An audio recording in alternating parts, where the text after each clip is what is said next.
Station, Highland Radio.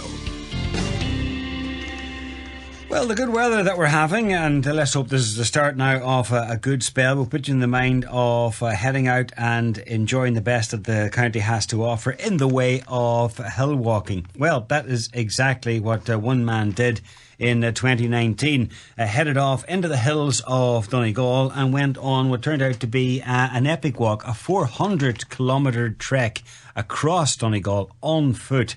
And he's Adrian Gallagher. Along the way, he kept some notes and decided then that the notes were so extensive that he should form them into a book. And that is exactly what he's done now. And a great book it is, very colourful. It's in full colour. And there's maps and photographs and all the details of the walk right across Donegal, or right the length of Donegal, if you like. Anyhow, I'm delighted that Adrian now joins us on the line. Good afternoon, Adrian. Good afternoon, John, and good afternoon to your listeners. Important to stress, by the way, that profits from the book is going to the Donegal Down Syndrome Association, and the book is going to be launched next week, the 2nd, is that right? The 3rd. Third. Yeah. Okay, next, Wednesday. Anyhow, talk to us about how it came about, because you don't just head off willy-nilly to walk 400 kilometres.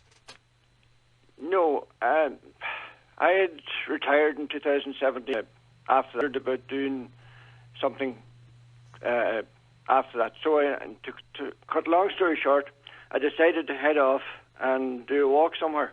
Had you done a lot of walking to that point? Were you an avid hill walker? I hadn't up till 2015. I joined the Swilly Hiking Club, the local club here, in 2015, and it was from there things took off. Enjoyed the crack during the club outings, enjoyed the walking, developed some skills that I hadn't previously, and I became an avid hill walker at that point. Right. So I decided was wondering what to do. Thought about doing, people suggested I go and do the Camino in Spain. Mm-hmm. Thought, no, it's too busy, it's too much road walking, it's not me. So I decided, why not do a Camino in Donegal? And I looked at it, thought first about doing it from my home parish in Glen, Carrygart, from that area over as far as Glencolmkill, sort of Glen to Glen walk. Yeah. So finished that there. End up, I decided I needed to get on the likes of Inishowen and Fannet Peninsula as well. So I set out to do that there. So and the thing is, it ended up as a book, not because I'd taken notes, John, just to cut across you or just to correct you. Not because I'd taken notes, because I wanted to recall something. My memory's not the best, so I started to write down to see if I could remember some details, and I grew from that. Right. And I enjoyed writing, and it turned into a book in the end of.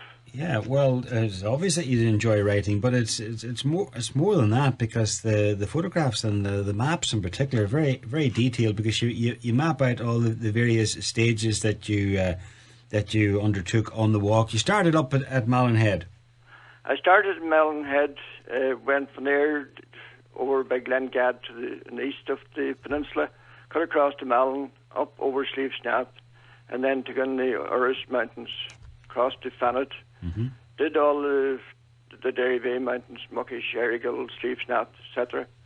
I went down through Fintown, cut across them.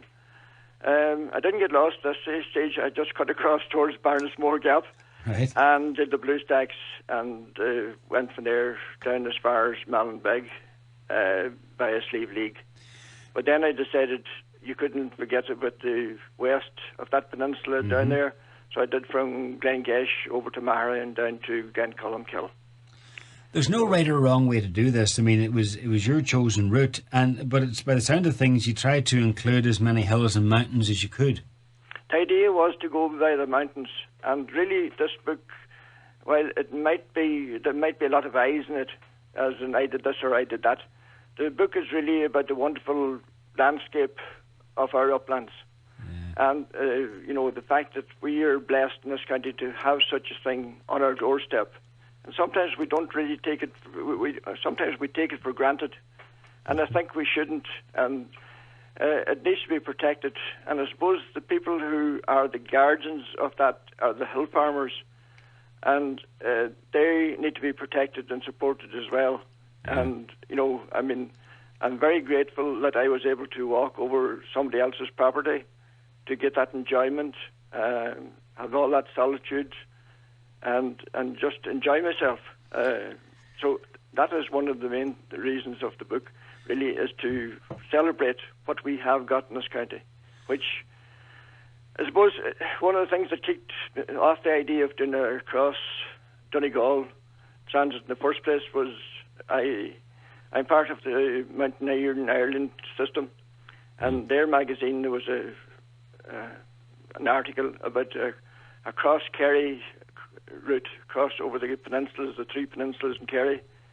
And of course, being a proud Donegal man, I decided surely Donegal can do better. And that really kicked it off, Pride. And I suppose you could say it was sort of my All Ireland day. Yeah, well, it's quite a day. Many days in total? 23 days in total. Now, I had thought about camping it. Decided at my age, I'd never done camping before, and I decided, well, I had things to do at home in the evenings anyhow, so the best thing to do was to return home at night. And that became the system. I found some way of getting back to the car, which sometimes was problematic, because, while you might walk over the hills in a straight line, the road might meander quite a bit to get back to where you started. So I used different options for their taxis. I even used a bicycle at one stage to get back to the car. Well, it all worked because you made your way around, and you were on your own for the most part. For the most part, I was on my own. Initially, I had thought about taking somebody along with me, some of my fellow club members, but I wasn't too sure about the first stage. That was probably one of the problem areas, because I hadn't really... I'd often been in Malin but never as a walker. I hadn't covered that area, and I wasn't too sure how I was going to get across it, whether I would manage myself or anything else. So I didn't want to bring somebody else into maybe what would turn out to be a dangerous or an awkward situation. So I decided to do that on my own. Discovered I liked maybe just having that set my own time frame, not being responsible for somebody else or to somebody else, and just going. And that became the formula for the rest of the journey. I just went out and walked. I suppose like what the Aborigines in Australia talk about walkabout. It became my walkabout.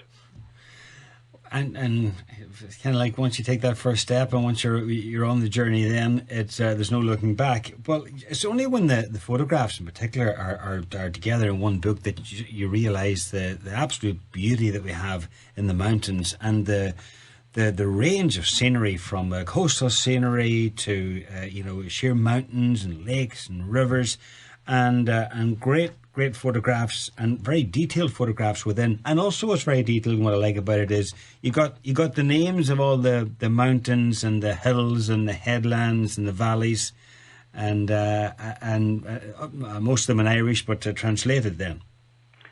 Yes, it's one of the things you often find as a hill walker. You come across a mountain and you wonder, what does that really mean? What's it about? Why is it called this or called that?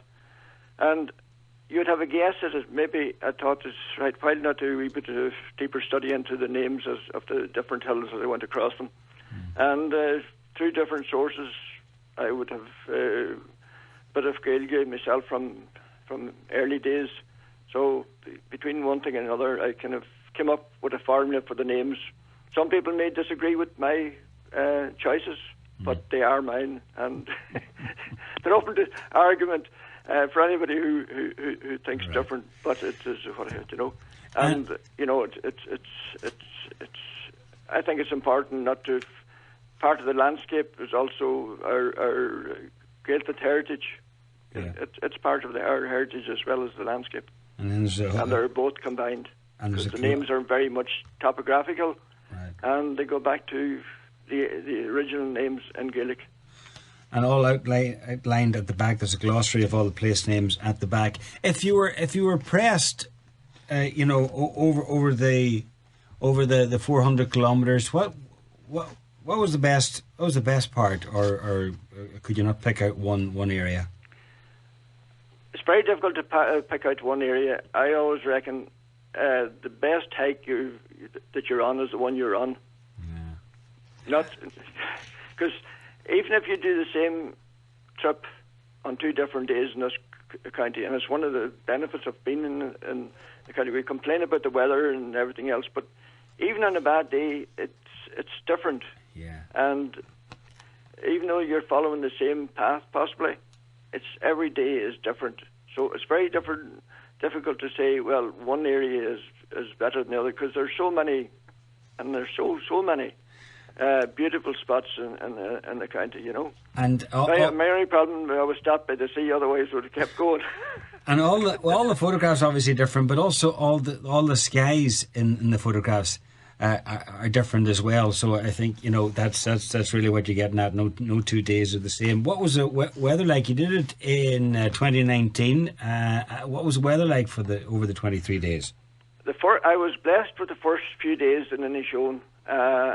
Beautiful, lovely weather. I was even at one time I carried boots with me in case I had to go on road, or shoes with me in case I had to go on road walk. Yeah. And I was able to take even going through the bogs, I was able to take the boots off and put on the shoes.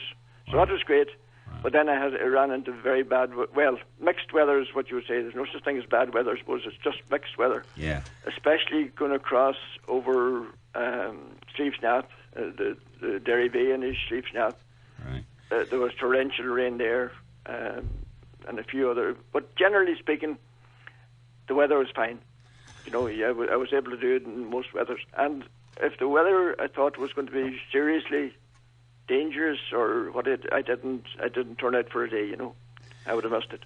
Well, you've added not just pictures, but stories and history and information about all the places that you came across on the way, and 176 pages in total in full colour. So it's a great presentation, and it's a great book. Can you just add, John, just cut across you there, that this book is about the landscape, but I think also what it is, it's about drawing attention to the great work of the Donegal Down Syndrome Association, and their need for our support. I think that shouldn't be forgotten. Okay. And the other thing, probably I would say to people is, you should write your own story. We've all got our own history. And I think it's important that people put it down, especially maybe more so these days, because we don't have an oral tradition anymore. And you may have put things up on Facebook and all the rest of it, but those are going to be gone at one stage, or there are going to be so many that people would. So I think we all have our own little story, and I think we should put it down.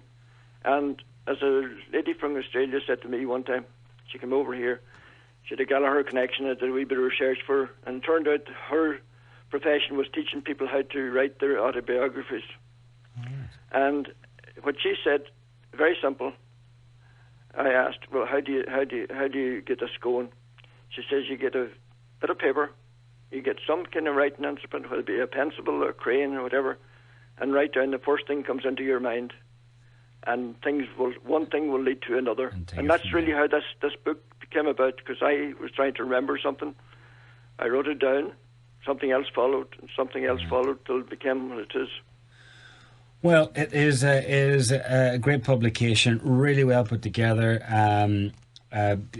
good writing, and the maps and the photographs then make it what it is. And it is coming out next Wednesday. Proceeds in aid of the Donegal Down Syndrome Association. It's called Wild Mountain Way, Donegal on Foot and Alone. Adrian Gallagher, thank you very much. The books are available for the moment in the likes of Bookmark, some of the shops in the town here, Max Mace, Clark's, Swilly Food Store, and also in Bice Centre in Dunfanny, Falcara, and Kerrygard. Not to forget my home.